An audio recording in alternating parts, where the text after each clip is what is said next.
it's Charlene from the Crafty Art Shack, and we're back. Boy, when life happens, it happens big. For me, anyway. I don't know about y'all, but for me it did. Anyway, we're back. Our backdrop has changed a little bit, and it's kind of bare. So we need to add some stuff to it and make it cute, or make it pretty, whatever you want to call it.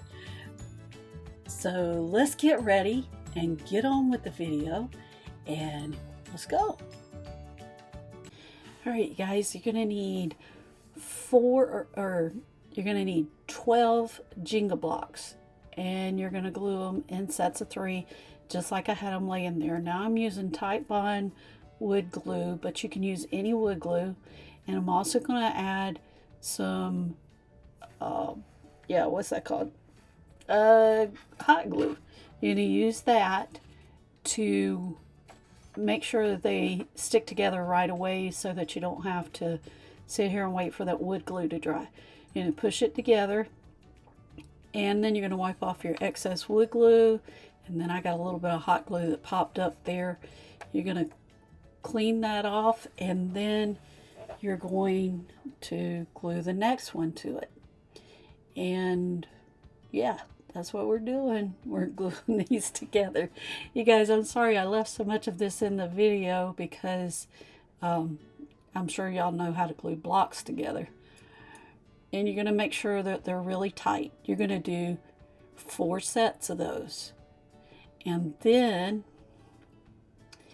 we're going to, now that we got all 4 sets glued together, you're going to take those and you're going to arrange them in such a pattern where you got one turned one way and one turned the opposite way, so that it kind of it creates a certain pattern. And we're going to take wood glue and hot glue here. Now when you glue these together, you because some of these JENGA blocks are not perfect, you're going to need to turn that around and then put it on there. You want the flattest side possible that you're going to glue together so you don't have any gaps. And then you're going to do the other 2 just like that, and you're going to press it together. For some reason mine wasn't wanting to press together too good right there. Then we're going to flip them around again and make sure that our other ones are going in different directions. Now when you put this one together, the other set of it needs to be going in a different direction. But if you look at the video, you see how 2 of them are going one way and the other 2 are going the other way. So you want to make sure that when you put this together that you have both of those going in opposite directions. And you want to put some more wood glue down, more hot glue down. This is a real simple craft. Even the kids could do it and make a really nice Christmas present for Christmas. And you want to push it together. Now, if you're like me, some of mine, I had to really hold that together and push it together so that, you guys, I apologize about that noise if y'all can hear that. I have a new camera system up. Oh, yep. See, mine didn't want to stay together, so I'm pushing them together really good and holding them for a few seconds until that really gets tacky. And then, yeah, see, I'm like, oh no. So I went back in there and added some more hot glue because I really didn't put a whole lot on there because I really didn't want it to squish out. So I was trying to be stingy with it, so to speak. So now that we got them all done and they're glued together, we're going to take some of that Crafter Square adhesive back cork. I saw Kathy Jo make these on her video, and I thought they were so cute that I just had to do it myself. She said if we made some to let her know, and I'm going to let her know this week that I made some.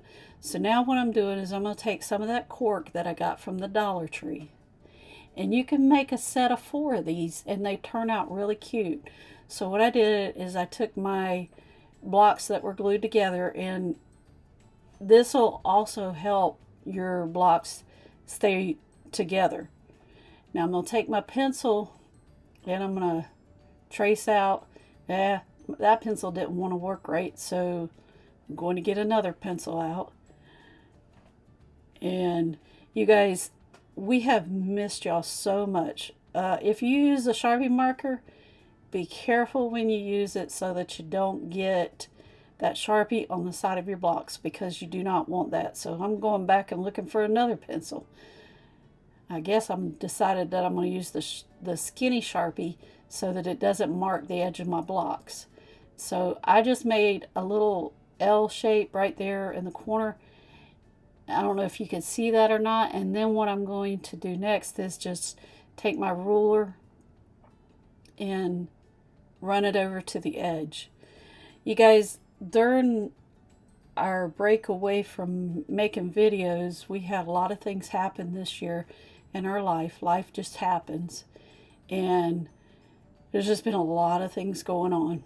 And health-wise, for my family and for a lot of things. Just a lot of things going on. But we've truly missed you guys. We are so excited to be back. And I know this is not a very technical craft today. It's just a short craft. But we wanted to get y'all something out there so that you knew that we were back and that we are working on things again, and we wanted to spend some time with you. So you're gonna, after you get your lines drawn, you're gonna take and cut out that cork. Now save the rest of that cork because you can use it on the rest of your coasters that you're gonna make. Now I just took the back of this off, and it's kind of hard to get off of there because it's really, I didn't want to peel the cork up and mess it up, so you have to be really careful. You see, once you get it off, then it comes off pretty good. And you just stick that on one side of your blocks. And I tried to make sure I had it lined up. If you get any of it hanging over the edge, I tried to cut it a little bit smaller than my blocks because I cut to the inside of my line because I did not want that extra hanging off the edge. And as you see, I had to trim some of mine off to start with. Now I'm going to turn it over, and there it is. That could be the end of the coaster if you wanted it to be. Or you can take and add a stencil. I went on my Cricut and I cut out a stencil, the farm to table stencil, and I stuck it down. Now that is the Dollar Tree vinyl, okay? And I'm going to come back in there and I'm going to add all my little pieces to my letters in there, and the little piece that goes in the center of the chicken. Now what I'm going to do is I'm going to take this chalk paint that came from the Dollar Tree. You guys, we're not working with all of our supplies here at the Crafty Art Shack right now because half of our stuff is packed up and packed away from where we were moving things around. And so what we're doing, I'm sorry, I didn't know my feet were in the video. I'm taking one of those sponge brushes from the Dollar Tree. We did some moving around and during our break and setting up the craft room a little bit different. But now we're taking that black chalk paint, and I'm using one of the sponge brushes, and I'm barely putting it on there, and I'm just daubing up and down on it. If it's making the camera shake, I apologize for that, but there's no other way to get around that. And then you're just going to fill all of this in with the black.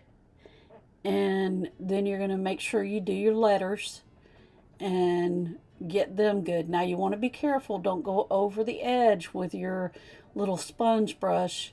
You want to make sure you stay off of that edge. I know this is kind of hard to see right in here, but I know y'all know how to stencil and use stuff, but I am actually doing my crafts right now with very little to work with because of moving things around, and right now I can't get to my stuff. Oh, it has been a challenge this year to get things done. Just because of one thing or another, you know how life happens. But after you get all of this put on there, then you're just going to take and you're going to peel that off before it dries. Just as soon as you get done sponging all this on, you're going to peel your stencil off and just throw it away. Make sure when you're peeling it off that you don't touch it because it's got paint on it. You just want to grab it by the edges, and then that way you can take, and if you see I keep going back for more paint, it's because I'm putting a little on there at a time because I don't want it to smear and I don't want it to be too much when I lift that off of there. A lot of times if you put too much paint on and then you lift that off, the problem is, and it doesn't take very much for it to do, the problem is that it makes your letters either run together or it makes sure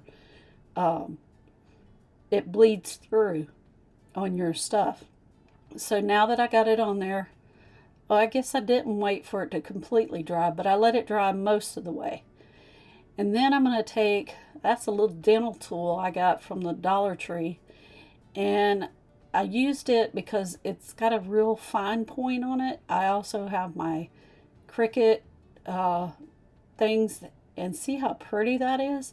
That is so cute. Then you're going to take and weed out all your little letters all the way around. And if you do this, if you make this stencil, this is one of the ones that Cricut Design Space has, but there's different stencils that you can get at the Dollar Tree, and you basically treat them the same way. Just tape them down instead of sticking them down like this one did. And then you're going to get all your little dots and everything up, because you don't want to leave them behind because then you can't tell what it is. Now there is a sticker right in the center of the chicken, a sticker or part of the stencil right in the center of the chicken. Make sure you get it, because if you look, here I go, I think I'm done. But there it is. It is so cute. Alright, you guys, that was such a fun craft, and here it is, the craft up close. These are our coasters, and it would cost you a little over $5 to make a whole set if you got everything from the Dollar Tree. But remember, you're going to have extra Jenga blocks left over, you're going to have your stencil left over, you're going to have your paint left over, and you're going to have some of your cork left over to make an extra set for a gift for somebody else. You guys, take this, make a gift for somebody. Put it away because Christmas is coming. Yes, it is. You guys, it's been great working with y'all today. We look forward to seeing you again, and we love you all. You have a great day. Bye.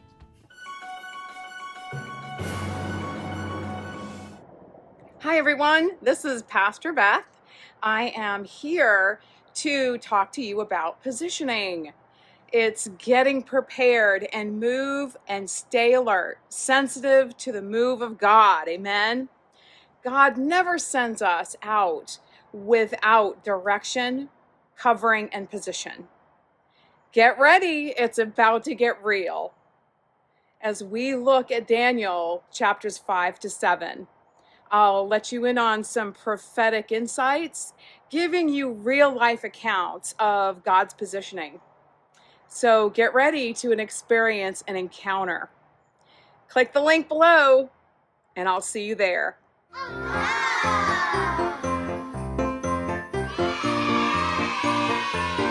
it's Charlene from the Crafty Art Shack, and guess what? Look for it. You know I can't make a video without messing it up. Again. Jack, and we're here today to... Yeah, we are. Yes, we are. Very much. And we're so excited to get to start taping. Who tapes anymore? We don't tape videos. We record them. Put my hands down and wiggle the camera. Hi y'all, it's Charlotte. Something.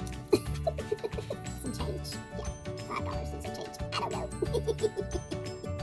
Have a great day. Bye.